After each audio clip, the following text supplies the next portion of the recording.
Do more good deeds and accumulate some virtue for your descendants. Whether your children turn out well depends on what you did in your past life. It's about what our ancestors did. So, it's not that retribution doesn't come, it's just that the time hasn't arrived and it might not necessarily fall on you. The good deeds we do today will not only bring retribution upon ourselves, but also upon our children. Similarly, the evil deeds we commit today may not only bring retribution upon us, but could also affect our descendants. Many people do not believe in cause and effect, so they act recklessly. They will do anything for money, using any means necessary. But this pursuit of money can lead to divine retribution. I have something to say today that might not be pleasant to hear, but I care about you all and want the best for you. So this might sting, but it can also wake you up.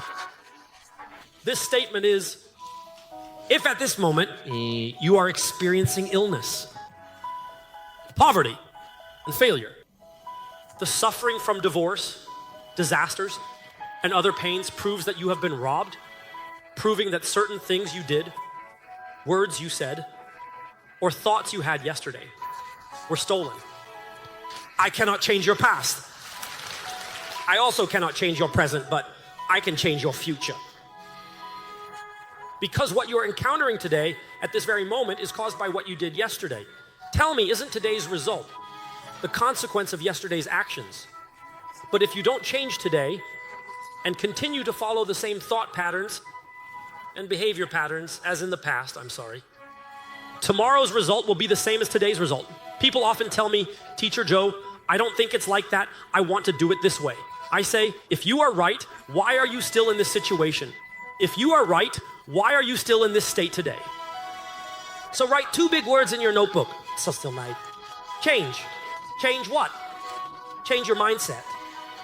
If you used to have a selfish heart, can you change it today into a heart of conscience, a kind heart, a pure heart, a heart with righteous thoughts and intentions?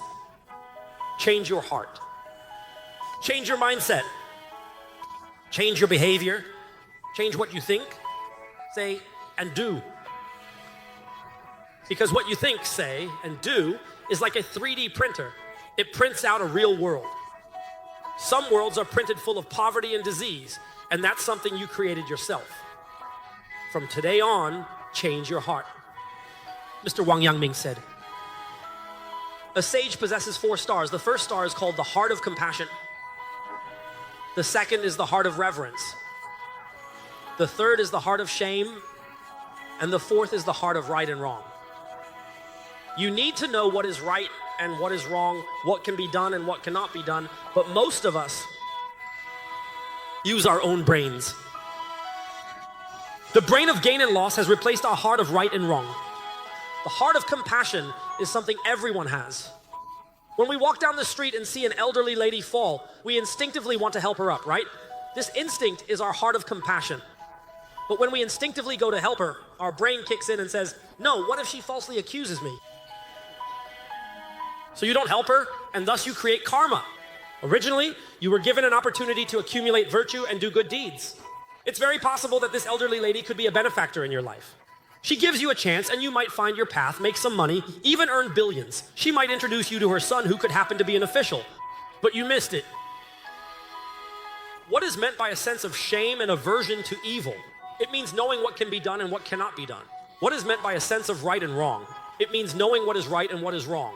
So, when you use a sense of right and wrong to replace a mindset focused on gains and losses, you will live a very open heart and honest life. Just like Wang Yangming said, with a clear conscience, what more is there to say? Near death, the disciple said, Master, please tell me more. What else did Wang Yangming say? If he had to say something, it would be just 4 words. With a clear conscience, what more is there to say? Before Wang Yangming died, he told his disciples that after his death, they were not allowed to cover his face with a white cloth. You see, our ancestors had a tradition in the Huaxia nation to cover the face with a white cloth upon death, right? Do you know why this is? It's because one feels ashamed to face the heavens and the ancestors, so the face is covered. But Wang Yangming said not to cover his face with a white cloth, and his disciples did not understand. The chief disciple understood. After he arrived, he immediately wrote a couplet for his master's memorial, which was titled Self-Confidence. It read, in life, no shame. Only after death can one face the blue sky. Our master was a man of integrity, a sage. Our master was so confident that he believed he had never done anything wrong in his life. He felt he could face the heavens above and the common people below, be worthy of the emperor, and honor his ancestors. He was confident that he lived without shame, and only after death dared to face the blue sky. Should one live life this way? Should one live a life that even they admire themselves? Can you understand that? If you can't even respect yourself and feel despicable, if you find yourself disgusting, what's the point of living? So is it important to keep this heart bright? So how do you keep this heart bright? It's very simple. Always maintain a childlike innocence. No matter how many bad people there are in this world or how they treat you, always respond to others with kindness and good intentions. So do you know what Teacher Joe's motto is? Even if the world wrongs me 1,000 times, I will treat the world like my first love.